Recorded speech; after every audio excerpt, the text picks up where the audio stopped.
Merci, Monsieur le Président. Et avant de passer la parole à trois premiers ministres, respectivement du Canada, de la Norvège, de la Grande-Bretagne et un grand patron d'entreprise, Jean-Pascal Tricoire du groupe Schneider, je voudrais juste indiquer deux chiffres et parler de deux animaux très brièvement.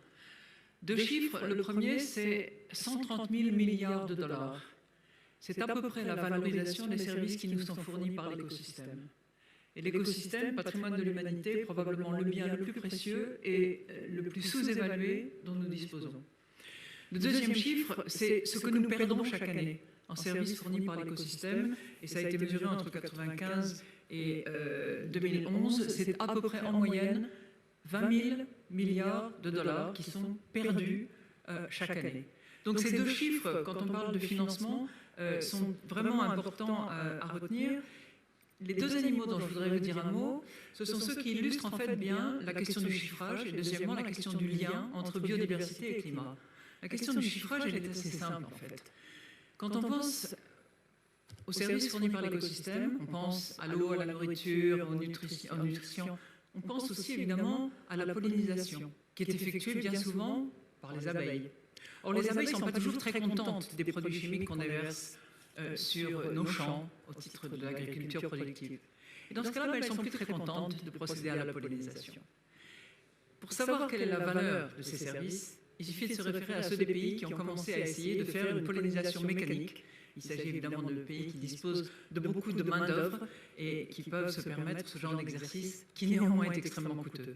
Deuxième exemple, qui est emprunté à une étude qui a été effectuée par Ralph Lamy au sein du Fonds monétaire international, qui est l'histoire de la baleine.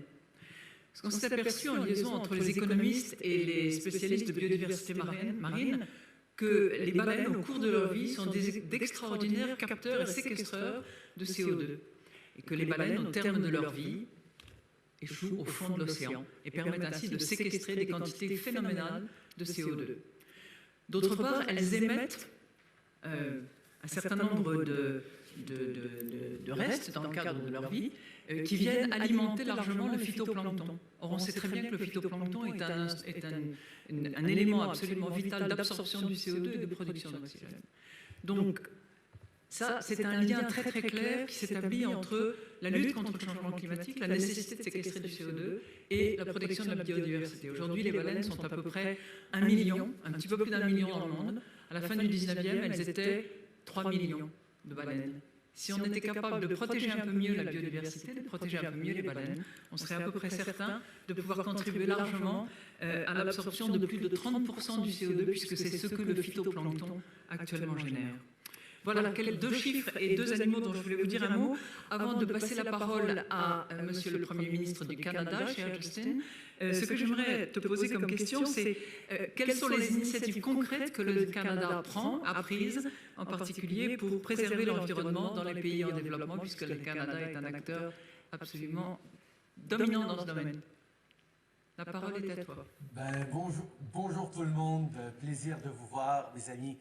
J'aurais bien évidemment être là avec vous en personne à Paris aujourd'hui, mais ce sera pour après cette crise sanitaire. Merci Christine pour cette question et cette fascinante introduction de différents animaux et de chiffres. Et c'est toujours un plaisir de travailler avec toi, Emmanuel, et avec la France afin de faire avancer nos priorités communes en ce qui concerne la lutte contre les changements climatiques et la protection de l'environnement. Alors, merci d'accueillir ce sommet aujourd'hui. Je suis très heureux de me joindre au Premier ministre Johnson, à la Première ministre Solberg et à M. Tricoire dans le cadre de cette importante discussion. Mes amis, notre survie dépend de celle de la nature. Or, nous vivons présentement un moment critique. Si nous n'agissons pas, les écosystèmes dont nous dépendons pour notre eau, notre air et notre alimentation risquent de s'effondrer. Nous avons tous la responsabilité de protéger la nature et le Canada fait sa part. Notre gouvernement investit déjà près de 4 milliards de dollars en vue de planter 2 milliards d'arbres, de protéger les milieux humides et de soutenir l'agriculture durable à travers notre pays. Le Canada fait partie de la coalition de la haute ambition pour la nature et les peuples qui permettra de protéger au moins 30% des terres et des océans du monde.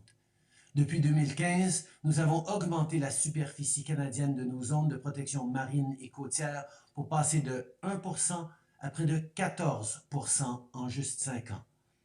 Nous travaillons évidemment avec les peuples autochtones afin de protéger un quart des terres et des océans du Canada d'ici 2025 et au moins 30% d'ici 2030.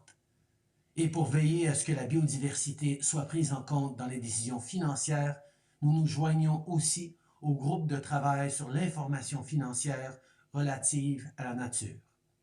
Climate change and biodiversity Le are changement interconnected. climatique et la When sea biodiversité sont levels rise, inextricablement when liés. droughts Lorsque le become niveau the de la norm mer and not the augmente, exception, lorsque les this has sécheresses deviennent la norme catastrophic plutôt que effects on l'exception, natural cela a des habitats. effets catastrophiques As sur an les habitats international naturels. community, we En have a tant que communauté responsibility to internationale, nous avons act. une responsabilité, nous Canada devons will agir. contribute up to Le $55 Canada million to contribuera the à UN's hauteur Land de Degradation Neutrality Fund 55 to support millions de sustainable dollars land au Fonds projects des in Nations low Unies and pour middle-income appuyer countries. des And projets because dans des we can't pays à fight climate faible change revenu. Nous ne without pouvons pas nature-based solutions, lutter contre le any changement future global climatique climate sans finance solution contributions from qui repose Canada sur la will nature. include Toute funds future for biodiversity. contribution du Notre Canada monde inclura des est fonds pour la interdépendant et biodiversité. la destruction des habitats naturels mène à des résultats imprévus et néfastes, non seulement pour la santé de la planète, mais aussi pour celle de nos communautés.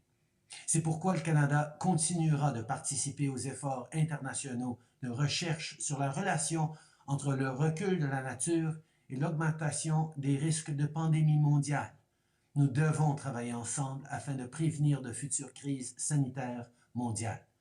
En adoptant des mesures pour protéger la nature, lutter contre les changements climatiques et favoriser les connaissances scientifiques, nous ferons de 2021 une année déterminante dans les efforts collectifs que nous déployons pour sauvegarder la planète.